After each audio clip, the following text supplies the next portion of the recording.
사실 어떤 문제는 일시적일 수가 있고 어떤 문제는 영구적일 수가 있거든요. 근데 부작용은 이제 영구적으로 딱 고착된 문제. 만약에 흉터가 뭐 6개월 이상 지났는데도 보기 안 좋게 남았다. 이거는 사실 영구적인 문제가 되는 거니까.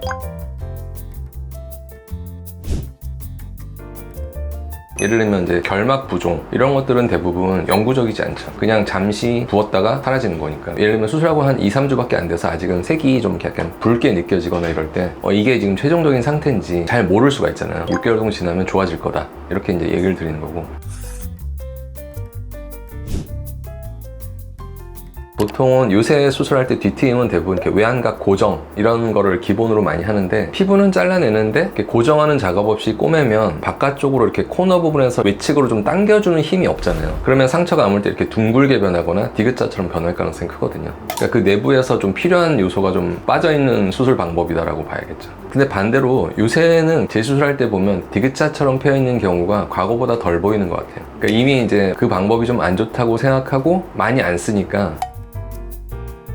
근데 모든 흉터를 부작용으로 보지는 않죠. 왜냐하면 수술할 때 대부분 절개가 필요하잖아요. 그럼 절개하고 나면 필연적으로 흉은 남거든요. 근데 그 흉터가 얼만큼 우리 눈에 많이 띄고 자연스럽게 남았느냐 그 여부로 판단이 되는 거지. 근데 이제 디귿자의 어떤 패임 현상이 있다든가 이런 거는 우리 눈에 자연스러운 구조가 아니잖아요. 그러니까 잘못된 수술 방법을 쓰지 않으면 사실 디귿자 형태로 흉이 남을 일은 없는 거죠.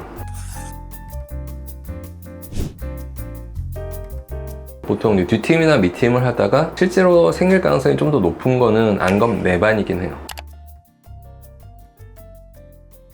이 뒤트임을 하면서 약간 밑트임을 하다 보면 피부를 절제하지 않고 밑트임을 하면 안검 내반이 대부분 생겨요. 근데 뒤트임 하면서 밑트임을 하는데 피부를 이제 바깥쪽에서 좀 잘라내면서 수술한다. 그때는 오히려 또 외반이 생길 가능성이 높아요. 아래로 많이 내리다 보면 오히려 내반이 많이 생기기 때문에 그 내반을 방지하기 위해서 피부를 밖에서 이제 자르는 경우들이 생기거든요. 근데 그 피부를 자를 때 또 너무 많이 자르면 반대로 외반이 생길 수도 있으니까 그거를 이제 잘 조절해야 되는 거죠. 그러니까 뒤트임에서는 내반도 생길 수 있고 외반도 생길 수 있는데 이제 어떤 방식으로 수술을 하냐에 따라 다 생길 수 있는 거죠.